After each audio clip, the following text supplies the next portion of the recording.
पूर्व के माननीय विधायक सतेंद्र नाथ तिवारी जी के बयान है, उनके बयानों से क्षुब्ध होकर ये प्रेस वार्ता आयोजित की गई है और उनके बयानों का हम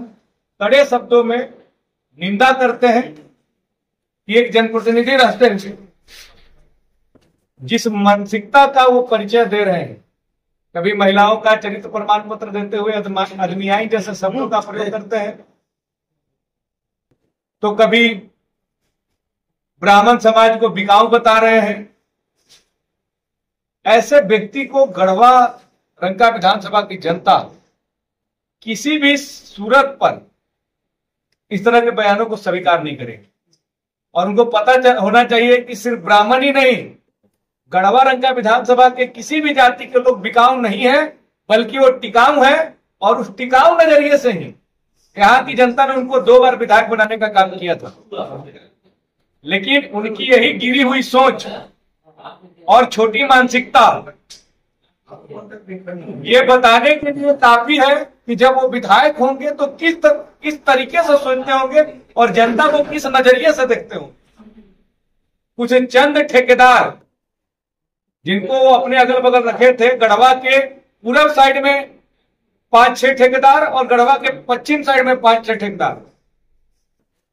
वैसे लोगों के लिए ही वो विधायक बने हुए थे। उन्हीं लोगों के माध्यम से वो खुद भी लाभ लेते थे।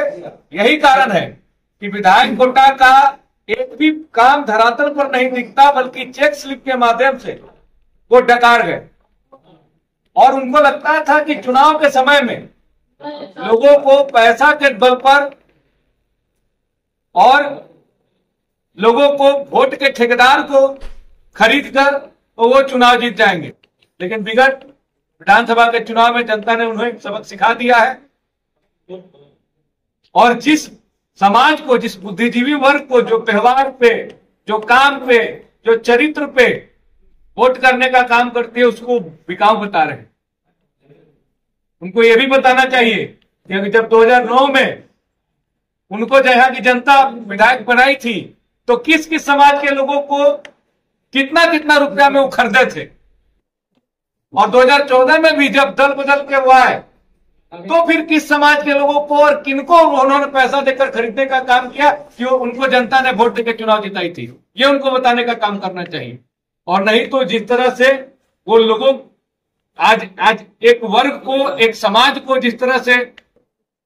उन्होंने क्षुब्ध करने का काम किया है, ये पूरी तरह से गलत है। पूरे कार्यकाल में वो सोचते थे कि ब्राह्मण जाति के लोग उनके गुलाम हैं। वो समझते थे कि ये लोग कहां जाएगा, मजबूरी में तो वोट हम ही को देगा। इसीलिए उन्होंने किसी का भी उत्थान नहीं किया, किसी को भी सहयोग नहीं किया, किसी को भी आगे बढ़ाने का काम नहीं किया। गिने चुने लोग जो उनको कमीशन देने का काम करते थे, उन्हीं लोगों को ठेका पट्टा देके विधायक कोटा का चेक स्लिप लेकर उन्हीं को परिपूर्ण करने का काम किया। 2 व्यक्ति 4 व्यक्ति भी बता दे जिनको उन्होंने, गरीब परिवार को जिनको उन्होंने उठाने का काम किया हो, चाहे किसी भी जाति, किसी भी समुदाय से आते हैं। लेकिन उनकी यह मानसिकता है कि ब्राह्मण समाज पे या अन्य समाज में कोई लोग जो उनके पीछे नहीं चलने के लिए तैयार है, जो उनके साथ नहीं जाना चाहता है, उनसे अलग होकर विकास का काम करने वाले लोगों का साथ देना चाहता है, व्यवहार पर किसी के साथ खड़ा होना चाहता है, उसको वो बिकाऊ कहते हैं। ऐसे लोगों से हम पूछना चाहेंगे कि ये अगर चरित्र रहा, ये तौर तरीका रहा, तो आगामी चुनाव में जनता उनको कैंडिडेट के रूप में तो नहीं, लेकिन मुझे लगता है कि प्रत्याशी के रूप में अगर कोई पार्टी सिंबल देती है तो उसका विरोध करना शुरू कर दे। जिला मुख्यालय में कई वर्षों से आपको कपड़ों का आकर्षक सेल देने वाला एकमात्र प्रतिष्ठान पद्मलाल पवन कुमार NXT दुकान का भव्य शुभारंभ नियर कचहरी रोड में हो गया, जहां आपको मिलेगा कपड़ों का अनेकों वैरायटी की lehenga, suit, sari, coat, pant, ठंड के मौसम में ऊनी गर्म कपड़ों का सेल, लेडीज जैकेट, स्वेटर आदि अन्य कपड़ों का संग्रह। एक बार अवश्य मेरे न्यू प्रतिष्ठान में पधारें और लगातार सेवा करने का मौका दें।